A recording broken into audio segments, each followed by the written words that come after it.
My dear student, আমি তোমাদের মাধ্যমিকের ত্রিকোণমিতিতে পুরো 100% নাম্বার পাওয়ানোর জন্য না কিছু অঙ্ক সিলেক্ট করেছি, যেটা এবছর নয় প্রতি বছর পুরো সকলে পুরো কমন পায়। আর অঙ্কে যদি তুমি 100-100 পেতে চাও না, যে অঙ্কগুলি আমি তোমাদের করাবো ত্রিকোণমিতির ফ্রি অফ কস্ট, সকল অঙ্ক যদি তুমি পারো না তাহলে তুমি 100-100 পাবে, এক নাম্বারও তোমার আটকাবে না। শুধু ত্রিকোণমিতি নয়, অঙ্কের সকল কিছু পাবে।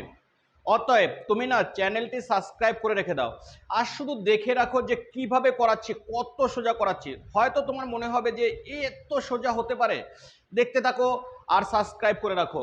দেখো ত্রিকোণমিতিতে 100% নম্বর পেতে দেখা দরকারই, আর চ্যানেলটি যদি তোমার খুঁজতে না হয় অবশ্যই সাবস্ক্রাইব করে রেখে দাও, কারণ চ্যানেলটি তোমার জন্য খুব গুরুত্বপূর্ণ হতে চলেছে। দেখো পৃষ্ঠা 276 দাগ নাম্বার 7, এটা এবছর দেখো ইম্পর্টেন্ট, 2025 সালের জন্য ইম্পর্টেন্ট। একটি ত্রিভুজের তিনটি কোণের অনুপাত কত বলেছে দেখেছো? একটি ত্রিভুজের তিনটি কোণের অনুপাত 2:3:4 কত বলেছে? 2:3:4 হলে বৃহত্তম কোণটির বৃত্তীয় মান কত হিসেব করে? বৃহত্তম কোণটির, দেখো একদম সোজাভাবে করাবো, যত সোজাভাবে করাবো তোমার টিচার কি তত সোজাভাবে করাচ্ছে, দেখো একটু ভালোভাবে। তিনটি কোণের অনুপাত কত বলেছে লিখি, ত্রিভুজের তিনটি কোণের অনুপাত, কোণের অনুপাত কত বলো? অনুপাত কত আছে? 2:3:4 বলেছে।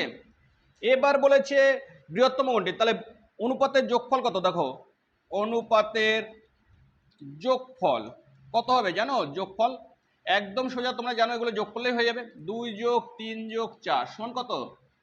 4 আর 3 7, 7 আর 2 কত? 9। আর ত্রিভুজের মোট কোণ কত জানো?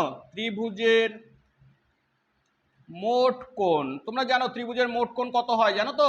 180 ডিগ্রি। ত্রিভুজের তিনটে কোণের সমষ্টি কত হয়? 180 ডিগ্রি। এবার আমাকে করতে বলে যে বৃহত্তম কোণটি, তাহলে বৃহত্তম কোণটির ষষ্ঠিক মান, কোণটির ষষ্ঠিক মান কি করে করব জানো? 180 গুণ 180 কি করব? এর বৃহত্তম কত জানো? বৃহত্তম দেখো 2 3 4, কোনটা বড়? 4 বড়। আর নিচে অনুপাতের যোগফলটা দেবো, তাহলে নিচে দেবো কত? 9, 9 দুগুণে কত? 18, তাহলে 20 ডিগ্রি হলো। 20 4 20 কত? 80 ডিগ্রি। তাহলে বৃহত্তম কোণটি ষষ্ঠিক মান কত হলো? 80 ডিগ্রি। এবার বৃহত্তম কোণটির বৃত্তমান, বৃহত্তম কোণটির বৃত্তীয় মান, একদম দেখো এত সোজা কেউ করাবে? বৃত্তীয় মান কত হবে জানো? 80 গুণ, তোমরা জানো বৃত্তীয় মান করতে গেলে কি করতে হয়? পাই/180 দিয়ে গুণ করতে হয়, এটা দিয়ে গুণ করলে হয়ে যায় পাই/180। হয়ে গেল, অঙ্ক শেষ। দেখো 0 0 কেটে দিলাম, 2 দিয়ে কাটলে 4 দুগুণে 8, 9 দুগুণে 18, আর কাটবে না, তাহলে 4π/9। অঙ্ক শেষ, 7 দাগ। দেখো এই অঙ্কটা পরীক্ষার জন্য ভেরি ভেরি ইম্পর্টেন্ট। কি করেছি? একটি ত্রিভুজের তিনটি কোণের অনুপাত কত বলেছে? 2:3:4। বৃহত্তম কোণটির বৃত্তমান হিসেব করি, তাহলে ত্রিভুজের তিনটি কোণের অনুপাত কত করেছি? 2:3:4। অনুপাতের যোগফল কত? 2+3+4 করেছি, 9 হয়েছে। ত্রিভুজের মোট কোণ কত? 180 ডিগ্রি। 180 ডিগ্রিকে এই অনুপাতে ভাগ করলে হয়ে গেল। বড়টা বের করবো, বড়টা তাহলে কত হবে? 180 গুণ 4/9, 9 দিয়ে কাটলে 20 হলো, 20 4 20 কত? 80 ডিগ্রি। তাহলে বৃত্তীয় মান 80 গুণ পাই/180। দেখো একই অঙ্ক আরো একটা করাবো, যাতে তোমাদের এই অঙ্কটা কোনোভাবে অসুবিধা না হয়। দেখো উদাহরণ পৃষ্ঠা নম্বর 274 9 দাগ, দেখে নাও। উদাহরণ 200 কত পৃষ্ঠা? উদাহরণ 274 পৃষ্ঠা 9 দাগ। উদাহরণ কত পৃষ্ঠা? 274 পৃষ্ঠা 9 দাগ। একটি ত্রিভুজের, দেখো অঙ্কটা, একটি ত্রিভুজের কোণগুলির অনুপাত কত বলে? 2:5:3। ত্রিভুজের ক্ষুদ্রতম কোণ, তাহলে ওখানে বৃহত্তম বের করতে বলেছিল, এখানে ক্ষুদ্রতম বলেছে। ক্ষুদ্রতম কোণের বৃত্তমান একইভাবে যদি করি, তাহলে ত্রিভুজের তিনটি কোণের অনুপাতকে কি লিখবো বলো?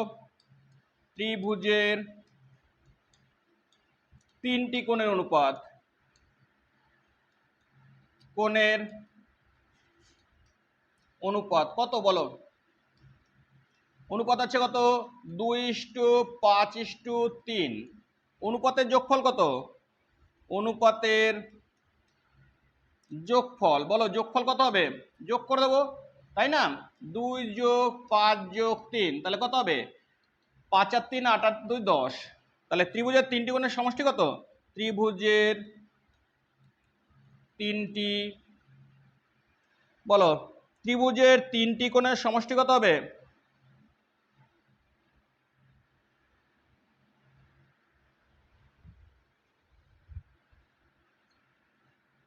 কোণের সমষ্টি কত তোমরা জানো, আগেরটাই বলেছি, বলো কত? 180, সমষ্টি 180 ডিগ্রি। তাহলে কোণটা বের করতে বলেছে, দেখেছো? দেখো ক্ষুদ্রতম কোণ, তাহলে ক্ষুদ্রতম কোণের ষষ্ঠিক মান কত হবে? বৃত্তীয় মান নয়, যেটা ডিগ্রি সেটা কি মান তোমরা জানো, সেটা হচ্ছে ষষ্ঠিক মান। তাহলে ক্ষুদ্রতম কোণের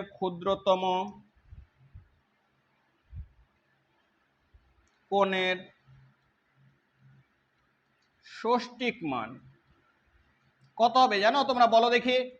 180 গুণ কত করব বলো? এর যে ছোটটা 2, 3, 5, ছোট কত? তাহলে 2, 2/10, 2/10, 0 0 কাটলাম, তাহলে কত হলো? 36 ডিগ্রি। কত হলো? 36 ডিগ্রি। তাহলে ক্ষুদ্রতম কোণের ষষ্ঠিক মান 36 ডিগ্রি হলো। এবার যদি বৃত্তীয় মান করি, তাহলে বৃত্তীয় মান কি করব বলো? বৃত্তীয় মান কি করব? বৃত্তীয় মান 36 গুণ কত লিখবো বলো? π/180। 36 গুণ কত লিখবো বলো? 36 গুণ π/180। কাটলে কত উঠবে বলো? 36 কাটলে না 5 হয়, তাহলে π/5 কত হলো? π/5। এত সোজাভাবে তোমাকে অঙ্কটা কেউ করাবে? দেখো আমি শুধু এটা নয়, প্রত্যেকটা, এটা পার্ট 1 করালাম, পার্ট 2, পার্ট 3, পার্ট 4, এরকম করে প্রত্যেকটা ত্রিকোণমিতির পার্ট 1 কমপ্লিট করলাম। একটা দুটো একটা অঙ্ক করে করব, যাতে তোমার বুঝতে অসুবিধা না হয়। না বুঝলে আবার দেখে নে ভিডিওটি, সাবস্ক্রাইব করে রাখো, তুমি বেশি নাম্বার পাবেই। ফ্রি অফ কস্ট দেখে রাখো, সাবস্ক্রাইব করে রাখো। পরবর্তী ভিডিও আবার দেখতে পাবে একটু পরে।